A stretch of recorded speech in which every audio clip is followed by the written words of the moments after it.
Olá, Intercases! Tudo bem com vocês? Eu me chamo Emily Nascimento e sejam bem-vindos ao meu canal.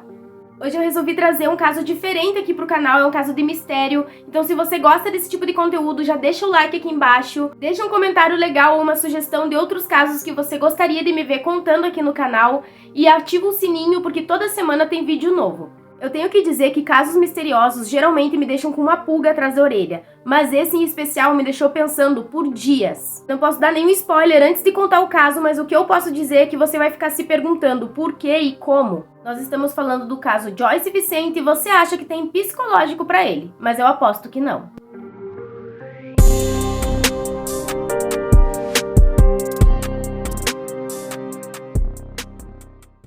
Joyce Vicente nasceu no dia 15 de outubro de 1966 em Hammersmith, Londres. Filha de um casal de imigrantes, ela era a mais nova das suas irmãs, que no total se somavam 5. Seu pai era descendente da África e trabalhava como carpinteiro, e sua mãe tinha descendência indiana. A Joyce perdeu a sua mãe quando tinha apenas 12 anos de idade, e depois disso foi muito difícil ela manter o foco nos seus estudos. As suas irmãs dizem que ela mudou muito depois da morte da mãe, enfim, não é muito difícil de entender o porquê. Depois da morte da sua mãe, ela passou a ser cuidada pelo pai e pelas irmãs mais velhas, e com 16 anos, ela largou os estudos porque queria trabalhar. A relação dela com seu pai não era muito boa, eles viviam discutindo, então nessa época ela arrumou emprego e saiu de casa. Depois disso, ela conheceu um cara com quem começou a namorar, e não demorou muito tempo para ela se afastar totalmente da família.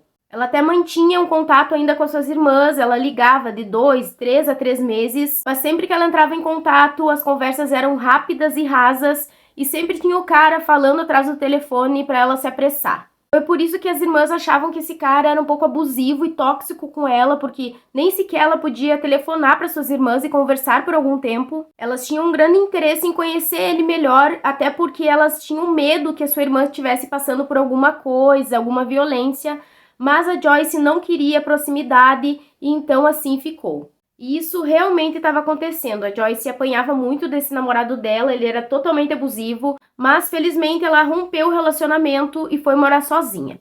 Nessa época, as suas irmãs tentaram uma proximidade dela para ver como ela estava, como estava a recuperação dela, mas elas não conseguiram porque a Joyce se afastou de vez. Quando ela terminou com o namorado, ela estava passando por uma situação financeira não muito boa, então ela foi morar num lar beneficente que acolhia mulheres que sofreram violência ou abuso. A Joyce não tinha contado nada disso para suas irmãs, mas elas ficaram sabendo, e isso concretizou a hipótese de que ela sofria violência pelo ex-namorado. Em fevereiro de 2003, ela saiu da casa de acolhimento e foi morar sozinha em um apartamento no centro da cidade. Em novembro de 2003, ela acabou sendo hospitalizada com problema de saúde. Ela tinha uma úlcera gástrica que estava fazendo muito mal há muito tempo, mas ela não havia procurado o tratamento, até que ela começou a passar muito mal e um dia, vomitando sangue, ela teve que ser internada.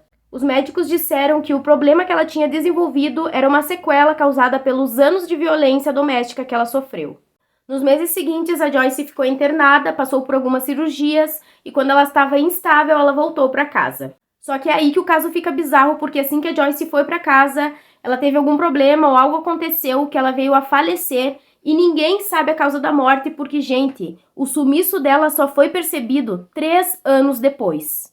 O aluguel dela era pago automaticamente por um benefício que ela recebia do governo, então todos os meses esse valor debitava e quitava suas contas. Mas naqueles últimos meses o benefício foi cortado por falta de atualização cadastral, então automaticamente todas as suas dívidas de luz e de aluguel ficaram pendentes, o que chamou a atenção dos oficiais que foram até o seu endereço porque já haviam tentado entrar em contato com ela inúmeras vezes e não tiveram respostas. Eles foram até lá no dia 25 de janeiro de 2006 e chegando lá eles encontraram muitas cartas na porta do seu apartamento e assim quando se aproximaram eles sentiram um cheiro muito forte. O corpo dela estava deitado de costas, em frente ao sofá, a televisão estava ligada e ao lado do corpo havia uma bolsa e vários presentes embrulhados que até hoje não se sabe para quem ela comprou.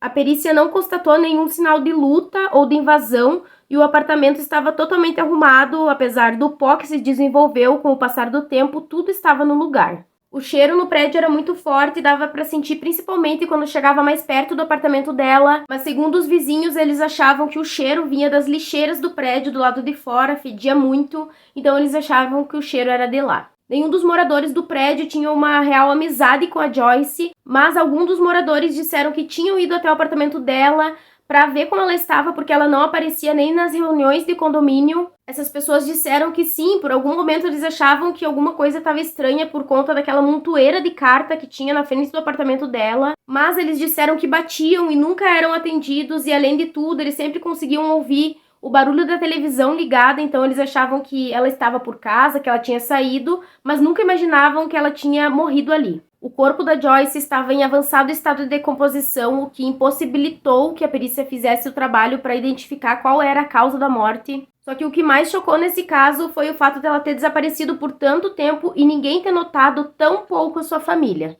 As suas irmãs, quando foram perguntadas sobre isso, elas disseram que era muito comum que a Joyce sumisse, que passasse meses ou anos sem dar notícias, e que dessa vez elas achavam que ela simplesmente tinha se afastado por conta própria. O caso foi muito noticiado na época, chocou toda Londres e todo mundo queria saber como aquilo aconteceu, por que aquilo aconteceu e onde estava a família da garota. Algumas pessoas que o conheceram ou trabalharam com ela deram seus testemunhos para os jornais e todos falaram quase a mesma coisa, que a Joyce era uma mulher muito simpática, que ela era trabalhadora, mas que ela não tinha muitos amigos. Ela não tinha ninguém que considerasse como melhor amigo e, além disso, ninguém frequentava sua casa ou saía com ela. As mídias da época começaram a querer investigar o caso junto com a polícia, mas é claro que em todos os casos isso não dá certo, e mesmo assim eles levantaram uma coisa muito interessante que foram as teorias sobre esse caso. Mas então vamos lá, tem gente que acha que ela teve apenas um mal súbito por conta da sua doença e veio a óbito, mas uma teoria que eu acho muito boa e conveniente é que alguém tenha assassinado ela no seu apartamento. Isso porque, meus intercases, o ex-namorado dela nunca foi encontrado, a polícia procurou ele meticulosamente para ele dar o seu depoimento, mas ele simplesmente sumiu. E aí que tá o mistério, porque não se sabe exatamente como foi o término dos dois. Eles podem ter brigado muito feio, como a gente já sabia. Ele violentava ela, batia nela, então a gente já sabe que ele era um cara bem descontrolado, então eu acho que ele podia ser capaz de fazer uma coisa dessa sim. Mas me contem aí nos comentários o que vocês acharam desse caso e qual é a teoria que faz mais sentido pra vocês. Esse caso foi bem curtinho mesmo, na verdade eu gostaria de ter feito um shorts aqui pro YouTube, mas eu gravei e ficou muito comprido, tinha que colocar todas as informações, e 1 minuto infelizmente é muito pouco, então aí YouTube, fica a dica, aumentar um pouquinho só ali o tempo dos shorts pra nós contar os casos mais rápidos. Mas eu adorei trazer esse conteúdo pra vocês, na verdade eu amo casos de mistério. Deixa aqui nos comentários se vocês gostam de casos selecionados ou de mistério, porque isso me ajuda muito a selecionar os casos que eu vou contar aqui pra vocês. Não esqueça de curtir esse vídeo e se você não é inscrito no canal, por favor se inscreva e ativa o sininho, porque toda semana na sexta-feira tem vídeo novo aqui no canal. Esse foi o caso de hoje e até a próxima!